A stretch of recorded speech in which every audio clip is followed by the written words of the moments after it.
say if I'm going to stand there 18 hours in a dress of an iconic Disney princess, I deserve to be paid for every hour that it is streamed online. Rachel Zegler just found out Disney's rebooting Snow White again, and she's furious. After the backlash, PR nightmares, and a $115 million loss, you'd think Disney would cool it. But nope. They doubled down, and Rachel? She's not staying quiet. She's throwing shade, spilling tea, and hinting at behind-the-scenes chaos that could blow the whole thing wide open. But where did all this start? Let's rewind to October 2016. Disney, feeling bold, announced a live-action Snow White and the Seven Dwarfs. Erin Creasa Wilson was hired to write, and to give it that musical sparkle, they brought in Benj Pasek and Justin Paul, you know, the La La Land and Greatest Showman guys. Expectations were sky high. What could go wrong with jazz hands and forest creatures? Fast forward to May 2019, Mark Webb joins as director. Fans were confused. Swinging through New York is one thing, but handling dwarves, poison apples, and mirror drama? That's a different vibe. Still, the project moved ahead. Then in June 2021, Disney dropped the casting bomb. Rachel Zegler would be the new Snow White. Fresh off West Side Story, she had the pipes, but the internet had thoughts. Then came the next twist. Gal Gadot, aka Wonder Woman, was cast as the evil queen. Even she was hyped to go full villain. Not playing Snow White. You're playing the iconic evil queen. January 2022 brought another curveball. No Prince Charming this time. Instead, Disney introduced a new Robin Hood-style character played by Andrew Burnap. The message was clear. This wasn't your grandma's Snow White. Then chaos hit, literally. In March 2022, a fire broke out on set. No injuries, but delays piled up. Filming wrapped by July, but the troubles didn't end. Early test screenings flopped. So Disney ordered reshoots in June 2024. Then came controversy. Peter Dinklage called out the outdated concept of the Seven Dwarfs. Disney pivoted their now magical creatures. Cue the CGI. Progressive in one way, but you're still making that in backward. Oh, Story of seven dwarves living in a cave. What the are you doing, man? That didn't fix it. Some in the dwarfism community saw it as a mischance for real representation. And then came the Rachel problem.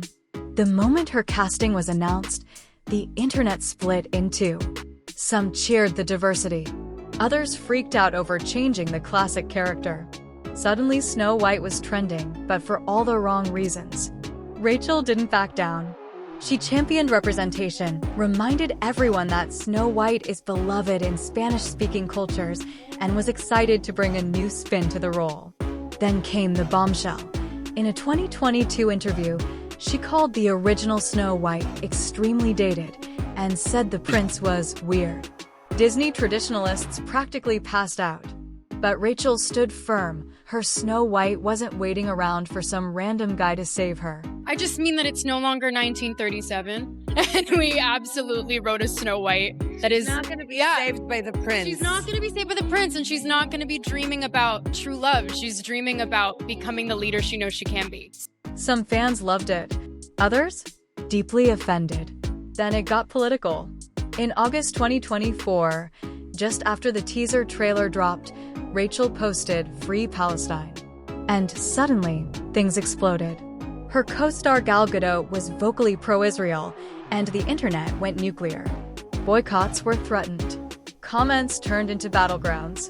Every promo photo was dissected for side-eye. Then came the old tweets. Someone unearthed Rachel's Trump-roasting posts and shots at his supporters. Another storm. Reposts, cancellations, defenses, it was chaos. By November, Rachel had to issue an apology. And I can only hope that despite my flaws, and despite my cracks and my breaks, and there are many of them, that at every premiere and everything I do, people will wait in line to see. Just the start. Tension on set got so bad, Disney reportedly hired extra security for Gal. Things got icy, so icy that the studio kept them on separate press tours. No shared interviews, no couch banter. And in Hollywood, that's code for they can't stand each other. The promo rollout was a mess. Trailers were panic-edited. Rachel's socials were monitored. Red carpet events were awkward. And then, March 21st, 2025, Snow White hit theaters in the US and Canada.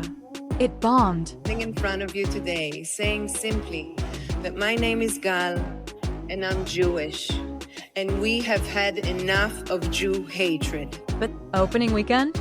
Just $42.2 million domestic, below the $45 to $55 million projections.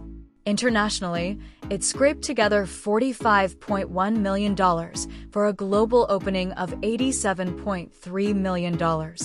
The budget? Between $240 and $270 million before marketing. By early April, Snow White had earned only $147.2 million globally. That's a $115 million loss. Ouch! Still, Rachel showed up like a pro. She defended the film, said it had heart, and stood by her work.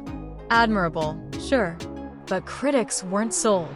Many said the movie didn't know what it wanted to be: a musical, a feminist manifesto, a CGI dreamscape. It's very validating. A lot of hard work has gone into this film, but so much love, truly, speaking for myself and also for the filmmakers behind it. Rotten Tomatoes gave it a 42%. Average score? 5.2 out of 10. Metacritic? A flat 50. Audience Cinema score? B+, decent, but not great. Rachel's performance got love. But the writing, visuals, and drastic changes? Not so much.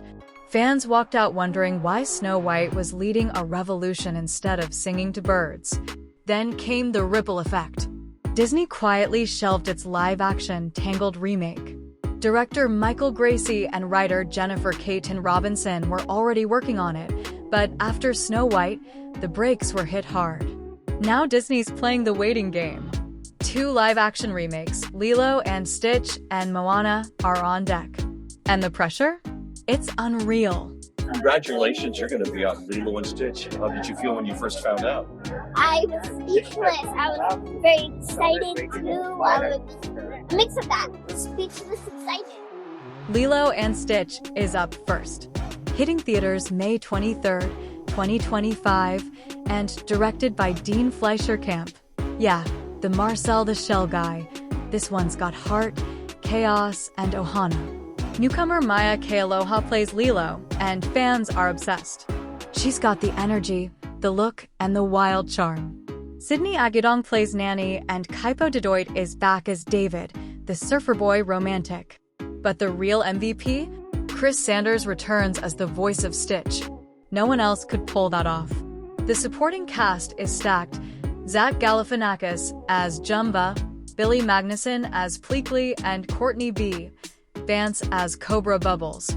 Filming was rough, thanks to COVID and strikes, but it wrapped in March 2024. Now Disney's praying it delivers. Song, I thought, oh, this song could be pretty cool. This is like an anthemic, inspiring, motivating. Like, come on, can I get at you? Like, you can do it. Let's go. Let's do this. Then there's Moana. The live-action version hits theaters July 10th, 2026, directed by Thomas Kail. Emotion, drama, and musical firepower? Check. Catherine Laga, a newcomer with Samoan roots, is playing Moana. The casting got major praise for staying culturally authentic. Honestly, she could walk across a beach in silence, and fans would still cheer. And yes, Dwayne "The Rock" Johnson is back as Maui. No one else could make singing about coconuts feel that epic. The rest of the cast? You were waddling yay high, this guy. When the nights got cold. Nan Tue as Chief Tue, Frankie Adams as Sina, and Rena Owen as Grandma Tala, our ghost grandma goals. Filming began in Hawaii and Atlanta, weird combo, but okay, in August 2024. Traditional dance, music, and respect for the culture are top priority. And with Lin-Manuel Miranda returning for the score, the hype is real. But here's the question, can Moana recapture the original magic? Or will it sink like Snow White? Disney's watching closely, and so is everyone else.